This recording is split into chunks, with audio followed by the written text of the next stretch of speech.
I'm gonna wait until like a couple of people get in here, because I'm going to be talking about the concept of forgiveness. I'm gonna be talking about the concept of forgiveness today.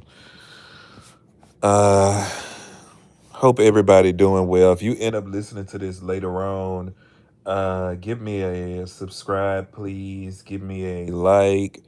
Give me a thumbs up. Give me something, because I'm trying to get my page to the point where it's monetized or whatever. So that's where I'm trying to get to. I'm on the road. I'm working. I've been trying to do more. I got to do more videos on here too. But I'm talking about forgiveness today. So I don't know. Forgiveness is a weird thing because sometimes people can get to a point. Sometimes people can get to a point where they really think they forgave somebody, and you really have not. Like when you talk to the person, it will dredge up like some old feelings. Like dog, I thought I forgave the person. And sometimes it's weird too because sometimes when you actually talk to a person, that can prompt forgiveness. So it really kind of just depends on where you at. Uh it kind of just depends on where you at in your forgiveness process. Cause can you give me a thumbs up? I see I got one follower. Well, not follower, but one person in here. Can you give me a thumbs up, please? That'll help my channel. But I'm bringing this up because the other day I ended up talking to somebody who I feel like I have forgiven.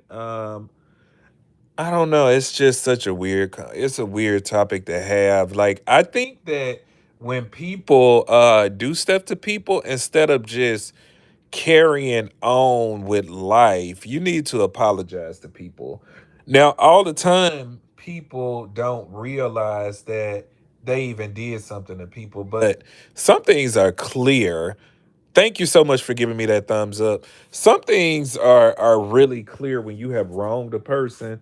And I think it's crazy for people who have wronged people to not offer an apology, but then just expect you to move on with them. It's almost like they want you to play in a circus. It's almost like they want you to play in a game, and it's like I don't like. I'm not really a game player. I'm not really all that fond of games. Like I don't know. I don't know about y'all. I just don't do games all that well. Um, but how good are you guys at forgiveness? Let me know. Are you guys good at forgiving? What do you guys think about forgiveness? Please let me know what you think about forgiveness. I think forgiveness is good for self, more so than the other person. And can you guys give me a thumbs up, please? Um, a lot of people think they've forgiven people, but have not. I don't know. We also have to get to a point of forgiving people even when they don't offer us an apology. Because sometimes we'll never get that apology from people. Give me a thumbs up. It helps me to further my channel. And that's the predicament I'm in. This person that I'm thinking about in particular is not willing, have not given an apology. The transgressions have been decades now. They have not offered an apology. They don't even think about it. In fact, this person kind of feels like they were a savior. So, we in a whole different headspace. We in a whole different ballpark. But I've had to learn to forgive and I've had to learn to let go. I've had to learn to let go.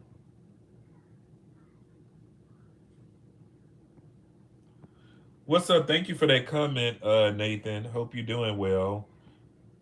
Hope you're doing good. Thank you for following me. I'm just trying to talk about some positivity about like letting go, forgiving, uh, really just letting go and moving on.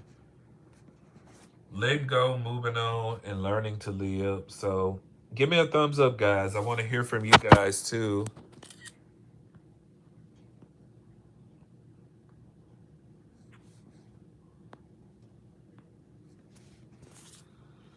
I think we really need to be loving each other. We need to be forgiving each other, and we need to be trying to move on when we can. We need to be smart.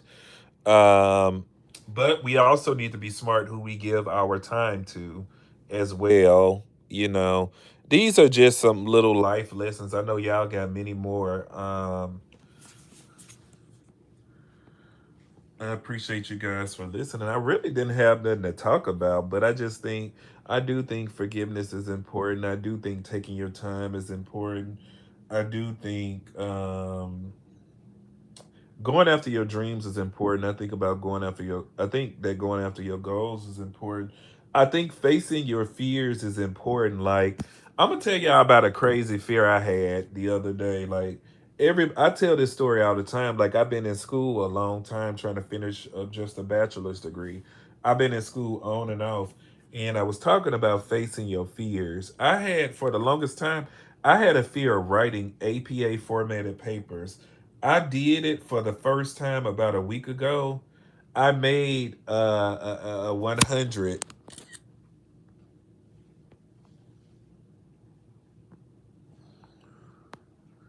I faced my fears of writing an APA formatted paper, and on my first try, I made a 100. Now, I did have the help of Chat GPT. Now, we got a lot of technology out here nowadays that can help us face our fears too. So, face your fears, tackle them head on. Fear can paralyze you. I feel like fear did paralyze me before. I feel like it did paralyze me before. Can you give me a thumb? Can you give me a thumbs up if you already have not? It helps me to grow my channel. But yeah, fear can help you. Fear can hold you back. Fear can paralyze you, and use whatever tools you have to face your fears, man. I felt like what one thing that held me back from finishing my degree was it was probably a couple things, but one thing was a fear of success. And I know that sounds crazy, but because with success comes responsibility. So comes a certain amount of responsibility. So I think I might have been a little bit afraid of that, but now I'm ready to open that door and I'm ready to tackle my fears. I'm ready. I'm willing and I'm able and I'm gonna do it.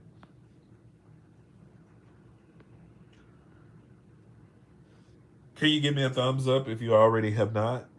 Um, I don't know, but that's the tone of what I'm delivering today is tackling your fears. I got that message out. Let me get one more message. So, legendary Hollywood actor Danny Glover was diagnosed with Alzheimer's disease. Danny Glover diagnosed with Alzheimer's. It's pretty sad, right? It seemed to be going on a lot in Hollywood.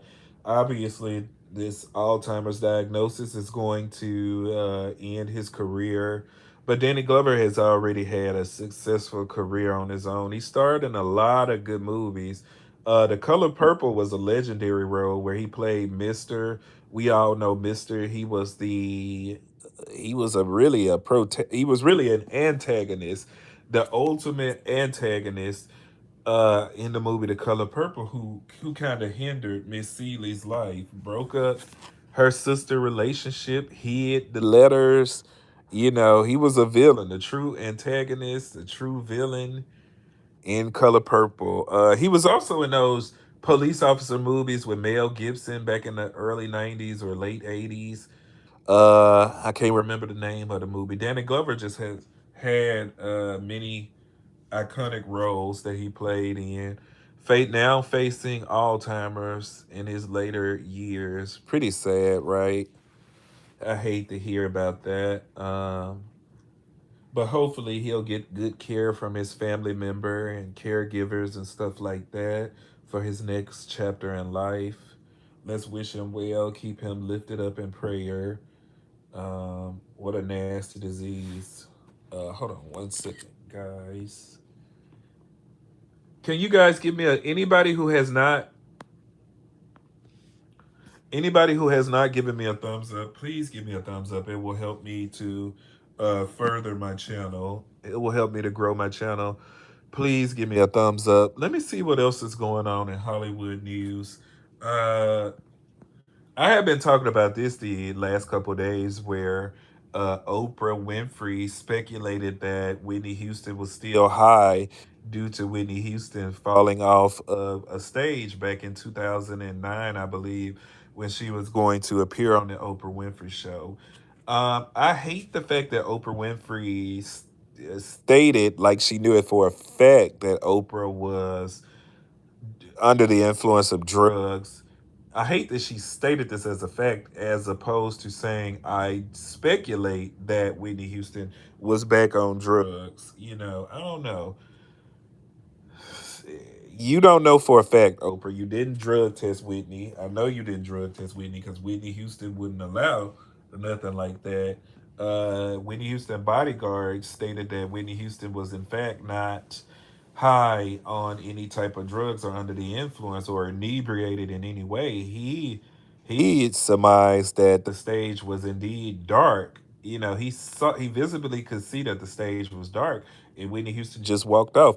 The whole ordeal was not even a big deal. Whitney Houston fell off the stage. She jumped back up and was laughing about it. So for Oprah Winfrey to act like she was trying to shield Whitney Houston from the embarrassment of falling, just to tell the story 17, 16, 17 years later, it does not make any sense to me. Does not make very much sense at all. But we are where we are with that. I guess I'm about to go. It's been a pleasure talking with you guys today. If you have not given me a thumbs up, please give me a thumbs up. I'm trying to further my channel so I can bring you guys more content. I want to be able to start traveling, to show some beautiful sights.